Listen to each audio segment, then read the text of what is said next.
What's up everyone, I'm Miss Peer Editor, and today I'm showing you how to write a high-scoring body paragraph for Q1, the poetry essay, on the AP English Literature exam.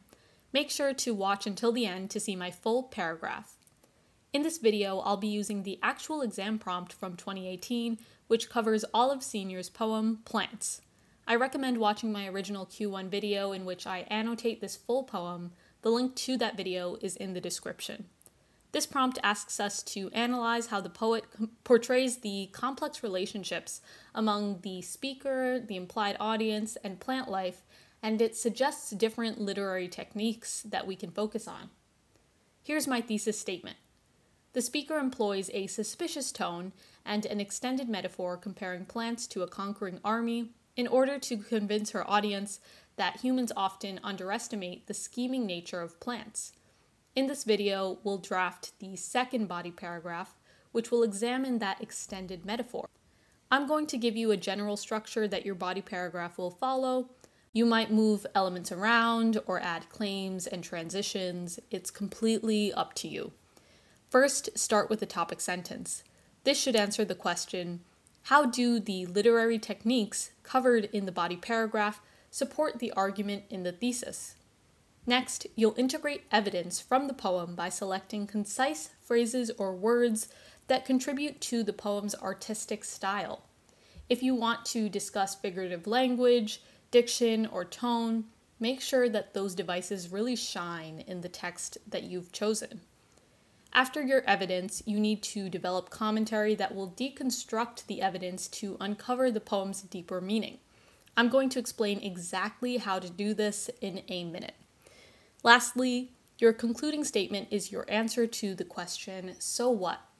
How do the literary techniques contribute to the poem's intended effect? The AP Literature Q1 rubric also has a section devoted to the sophistication point.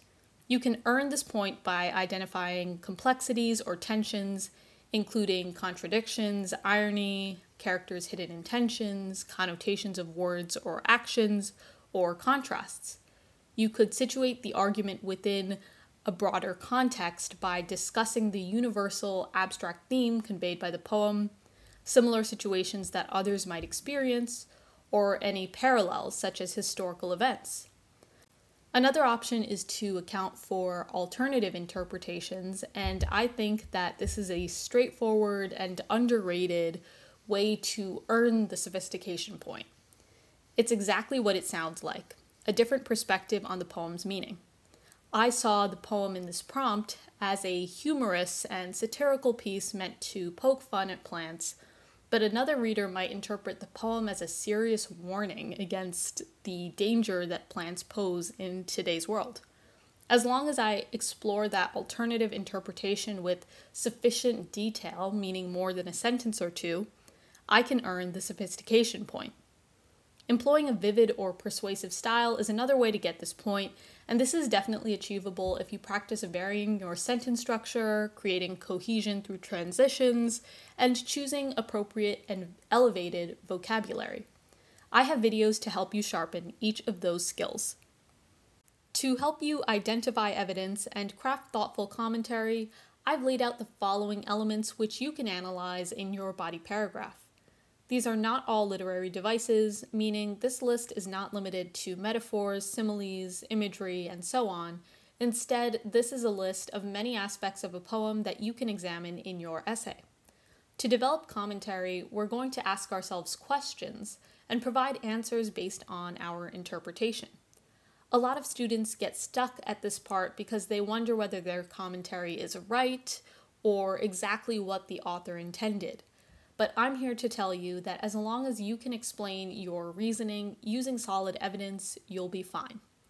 When analyzing the structure of a poem, we might realize that this poem is a sonnet, a haiku, blank verse, or free verse.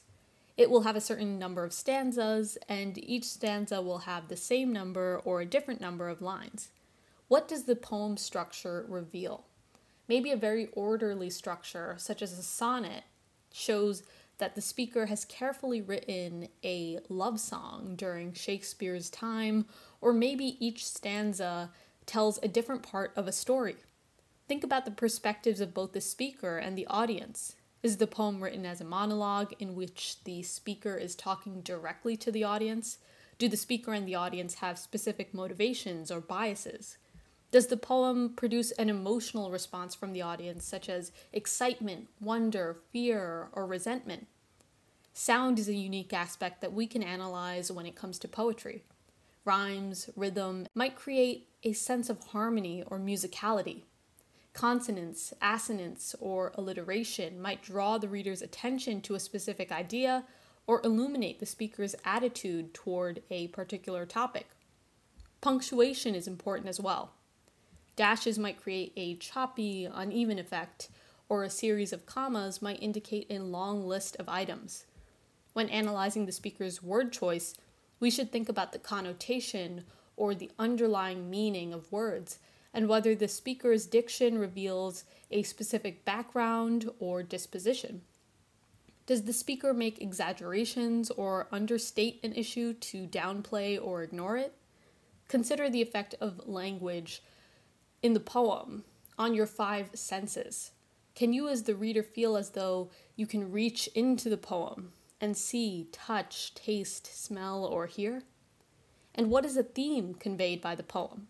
Start by thinking of abstract concepts such as revenge, rebirth, man versus nature, or family dynamics, and build a larger universal statement based on that concept. Now, let's apply all of these concepts and dissect our body paragraph. The speaker compares plants to conniving conquerors in order to refute the assumption that plants are innocuous, a belief that ensures their survival and eventual domination in this tongue-in-cheek poem. This topic sentence supports the thesis by suggesting that this underestimation actually helps plants survive and succeed. I describe this poem as tongue-in-cheek, meaning that the poem is humorous or sarcastic, but written in a serious way. Here's our evidence highlighted in blue. This extended metaphor begins with the phrase armies of mangrove on the march, an image embedded within a larger rhetorical question. Seeking to instill suspicion in the audience, the speaker compares plants to an elusive guerrilla army and compels the audience to reflect on moments when they unknowingly encountered plants. So this is my commentary that explains the effect on the audience. Think about what actions the audience might take or what their thought process will be. In the sentence, we're saying that the audience is asking themselves questions and starting to feel suspicious. Let's add some more commentary to describe the relationship between humans and plants, as well as the irony of the situation. Ironically, the speaker portrays plants, generally seen as unconscious organisms, as far more intelligent than humans, who are ideal targets due to their naive nature. And notice that here I'm treating humans and plants as different characters within this poem. Next, we'll provide more evidence. For example, flowers attract human attention due to their beauty, but they are actually special agents akin to the Trojan horse. Burrs, nuts, and seeds further exploit this oblivion by hitchhiking on human sweaters.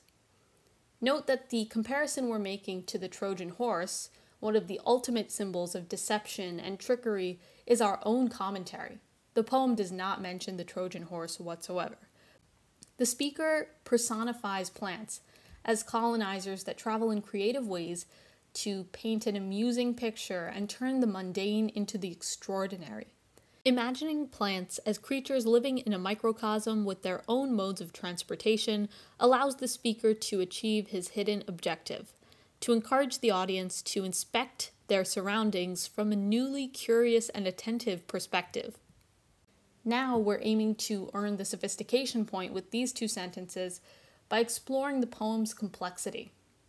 We're taking a step back and saying that this poem may be written with seriousness, but in reality it's supposed to be amusing and really make the audience curious about their surroundings. This shows that we're not taking this poem at face value. Instead, we're thinking about the poet's true artistic intentions. Through personification, the speaker also depicts plants as humans' equals, no matter how small or insignificant they may seem. Determined to take over the world, plants in this poem are striving towards a vision that echoes the ambitions of famous imperialists, such as the British or Spanish empires. With this section, we're attacking a different aspect of the sophistication point, the broader context. I made a comparison to the British and Spanish empires, but that's not completely necessary. You just need to zoom out and consider this poem in relation to something larger, whether that's history, current events, social issues, or human nature as a whole. Describing this vision as a vast cosmic program, the speaker suggests that the universe, another natural force, has ordained a future ruled by plants. I've highlighted the evidence, and with our commentary, we are looking at this text through a magnifying glass and focusing on the significance of the word cosmic. According to our interpretation, the speaker is saying that plants are destined to rule, whether humans like it or not. The speaker's impassioned argument and striking images contribute to the underlying humor of the poem, which converts ordinary objects, plants, into humans' mortal enemies. This is our concluding statement in which we answer the "so what" question. I want to note that in your actual exam, you might not have time to think of such a neat closing statement that will perfectly lead into the next paragraph. In that case, don't stress. Just finish your commentary in this paragraph and move on to the next. In the comments, tell me what commentary you would include in a body paragraph for this prompt, or ask any questions you have regarding AP Lit Q1. If you found this video helpful, please like, subscribe, and tap the bell to receive notifications. Thanks for watching, and I'll see you next time.